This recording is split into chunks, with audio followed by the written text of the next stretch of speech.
best way to end the laning phase fast is to go for lane swaps, because lane swaps normally result in turrets going down earlier than normal. The constant lane swapping as well forces the teams to group up and try to catch people as they're switching lanes. So in my mind, I think that's the best option for TPA, but we'll see how they decide to do this. Of course, they are the world champions, so whatever they decide to do, it should be better than what I have in mind. They might have some strategy up their sleeves that we aren't able to comprehend right now. Azubu TPA here going in towards the enemy jungle via the tri-brush. But in response, AHQ is going to move into the enemy red buff as well through their own path. Right. Stanley here going to throw down some warding going down here from TPA as well as from AHQ. They've kind of mirrored themselves here. But Azubu TPA really going nuts with the wards. They're going to go plant 3 of them over in the side of AHQ's jungle. The invasion comes to an end here as AHQ comes back round towards their own jungle. Pride's here. I think he's a little bit afraid of face checking that brush. And in fact, they're going to let Westor just use his Blade Waste to make sure things are safe. Yep, and safe is exactly what they are thinking of right now, but little do they know that there is a ward there, so TPA has full knowledge of their positioning right now. Westor here, together with Mr. Albus and Green Tea, just going to pick up the Wraiths. And BB, as you were saying about that, TPA does go for the lane swap to go for the early aggression. Let's see if AHQ responds to this quick enough. Right, so a little bit different from what I expected. Once again, the lane swap has been bottom and top. They didn't go for mid as the lane swap. And let's see how this plays out. They're going to send Tristana and Thresh up to the top, so it's not going to be a AD carry versus a top laner. In fact, Renekton's all the way at the bottom already. Yep. And let's see whether they have a little bit of an advantage in terms of experience. I think BB and Dinter did get a bit of an XP advantage because they got to lane earlier. And they did take the double golems as well, and that helped out a little bit. BB here going very, very aggressively onto Mr. Albus. And early game, Caitlyn definitely has the advantage because Tristana's passive hasn't really stacked up, so she wouldn't have that bonus range. But she should be able to farm pretty fine here.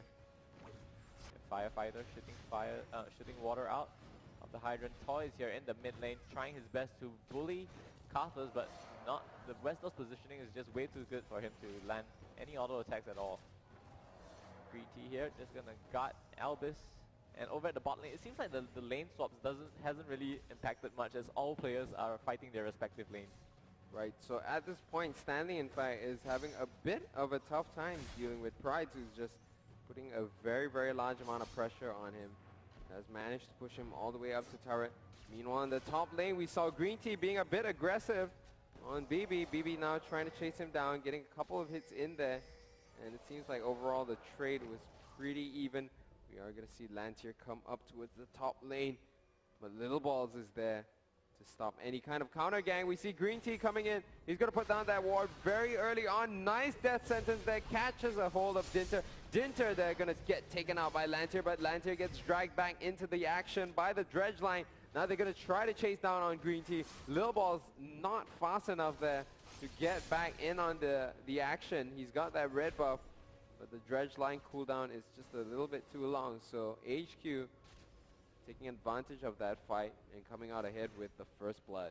Yep, and we did miss some of the action over at the bottom lane, but it seems that Renekton did lose to Stanley in a trade, so he will be forced to go back to base to pick up some extra items.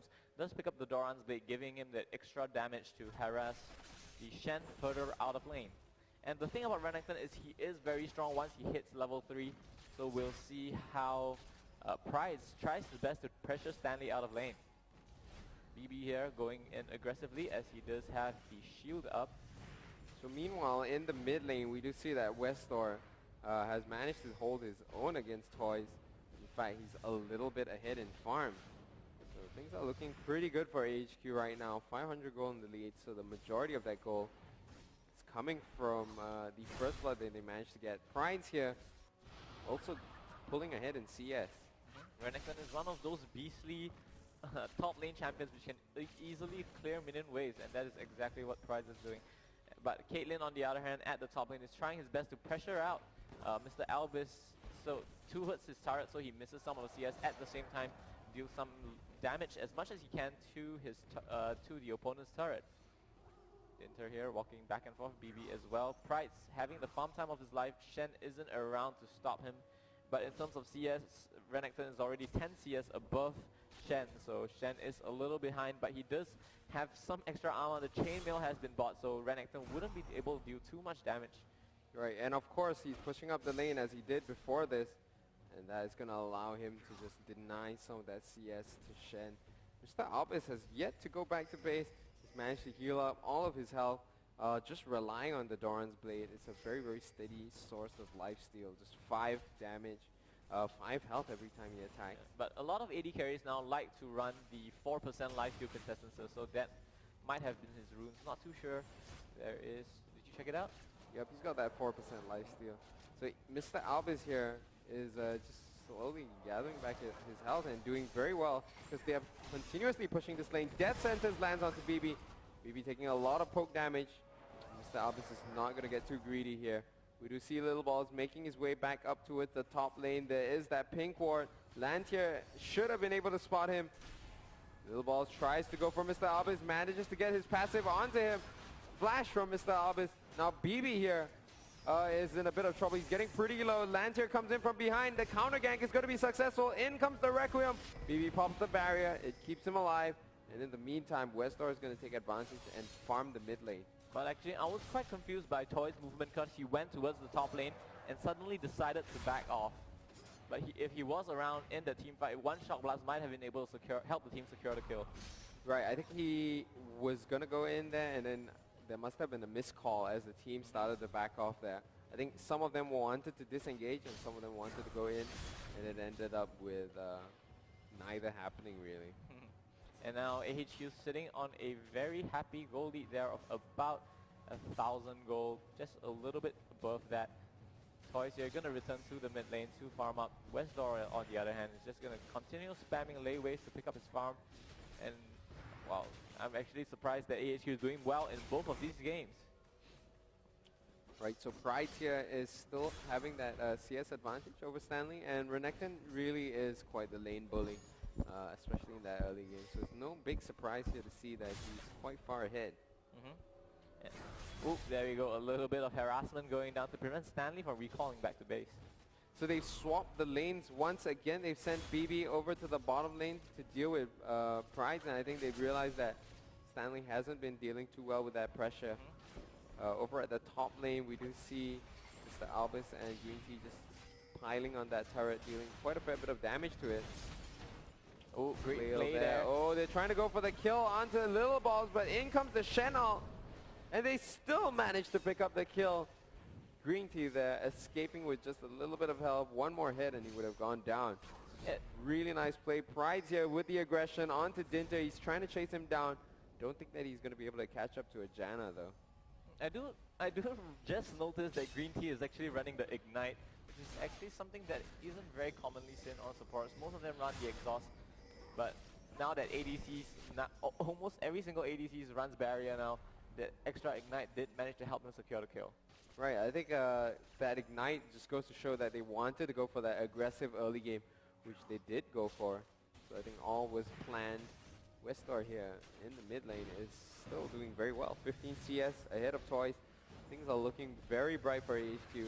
Reminder in this match that it's supposedly AHQ with the stronger late game and the weaker early game. So the fact that they're picking up very early on is a good thing for them because things can only get better late game. Westar here. Oh, AHQ going for a very fast dragon attempt here. All 4 members are piling up on top of it, and the AHQ has responded. Oh, ooh, death sentence almost hitting the Janna with a blind death sentence there. TPA Stanley over at the top lane, just going to push it up. Pride's trying his best to make it up to the top before it takes too much damage. You can see him already walking up there. Right, I think he'll be fine. This turret's going to get down to about half health, but it'll still be standing even after what Stanley's going to go through. That was a very good trade, and they took some damage on the top turret, but they managed to pick up the dragon, so just a worthwhile trade there. Now there's been another lane swap here as Mr. Albus and Green Tea head down to this bottom lane to deal with BB and Dinter. Yep, Green Tea here is gonna... And now Mr. Albus on his Tristana has reached the level where he can actually push waves very, very quickly. His explosive shots already deal quite a decent amount of damage. Pride's here going very, very aggressively onto Stanley, but Stanley does have a lot of armor going on. He does have the chain vest alongside that cloth armor, so that's about a 70 armor boost already. Right, and there almost seems to be like no damage after the trade, so just see how tanky Stanley is right now. Yeah, the shield on Shen was more than enough to negate the damage coming down from Renekton. But he is still gonna do still gonna get in a bit of trouble here as Pride hits behind the turret to farm, which is something. Oh my goodness, there's been a dive here at the bottom lane. Green Tea and Mr. Albus jumping onto Caitlyn. Green Tea here could be in trouble as Dinter tries to finish him off, but of course as a Janna support, he's not gonna be able to do too much. Looks like BB here is really in trouble against Mr. Albus, who's been dominating the lane since they first met up against each other at the top lane. And now Mr. Albus is just going to freely push this turret as Janna tries desperately to defend it. Going to pick up that dark passage to go back to safety. You can see Low Balls already walking up and down. Land here does have the Oracle. Going to patiently wait inside the bush. Oh, I'm not sure if they realize, if TPA realizes that Lantier is just hanging around in this bush. Yeah, that is exactly the strategy that Najin SWAT implemented during the OGN. They got their jungler to camp that bush while Renekton pushes past the enemy turret. Right. And then the minute they come, send somebody to stop or try to catch him, then you have the counter jungle. Yep. Makes a lot of sense. Best door here. He's going to push out the wave. They do have the Carthus out as well, so that should be able to help them out. The last hit does land. The three-man gang comes in from Azubu TPA Assassins. Price here tries his best to get away. Does manage to slice and dice out to safety without burning any summon spells, actually. That's actually a very good trade for AHQ. So in the meantime, at this bottom lane, BB and Dinter have tried their best to push out. BB is actually doing alright in farm. He's at 93 versus 89, so a slight lead there. But of course, we have that 1 kill, 3 assists on Mr. Albus. That can't be denied, so that's a lot of gold that he's going to be having ahead. Yep. And Mr. Albus already has that Blade of the Ruined King, so that will help his damage out quite a bit. Pride's going back to the top lane as Shen recalls back to base, and you see a pressure coming down from HQ over at the bot lane. They're trying their best to down Atlanteer, just going to clear that ward out with his Oracle Elixir. The Dark Passage has been thrown out to give the team some extra shield. The Death Sentence barely missing BB, getting out just in the nick of time. That was just a very, very close call there. So we did see Lantier come down to the bottom lane, put a little bit of pressure there. Now Pride's continues this domination of the top lane. He's going to take out that turret. Now that's going to take away a lot of map control for the Taipei Assassins. Stanley hasn't been able to stop this rampaging crocodile. But the rampaging crocodile can't really do too much damage to the Shen as well. But now he does have that Sunfire Escape. The 40 damage, magic damage per second, should be able to shred through some of Shen's defenses as he has stacked only fully armor. Mr. Albus over at the bottom lane, just going to hard push this turret. Green Tea is going to help him out with it. The Death Sentence goes down. Beautiful the Death play has been Sentence. caught. BB here forced to burn the flash. The Carthus out has gone down. BB has been taken out, and now Green Tea gets out just in the nick of time. Lil Balls here going on for the chase. The Blade of the Ruined King has been popped. Lil Balls is getting very, very low. The slow comes down from Lil Balls, and he does manage to get it out in time as Jarvan comes in from the bot side. Will Lil Balls be able to get off this? I do not see any way he can do this. Catalysm comes down, and Green Tea now is just piling on to Dinter. Dinter will get shredded to pieces in just mere seconds. Right, so we are going to see them grab this turret here in the bottom lane. Just 3 men coming all the way here. Very nice counter gang. Stanley, however, takes out Pride in the top lane in the meantime. I think he got into a little skirmish there with Toys. But AHQ is coming out really far ahead of this one. They picked up the bottom turret. They're going to pick up this middle lane turret right now. And the Dragon will be up in about a minute.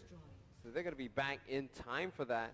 BB here could look to chase Green Tea, but that would be a very risky maneuver.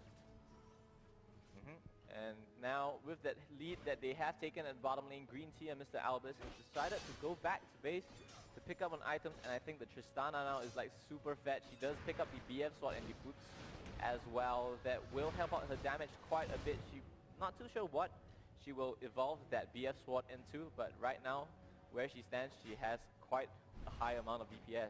Little Balls here just gonna pick up the red buff, and after that gank, I'm very interested to see how TPA would try to turn this game around, because to be honest, they aren't really doing too well this game. The gold lead is around 6k in favor. The stun goes down onto Toys.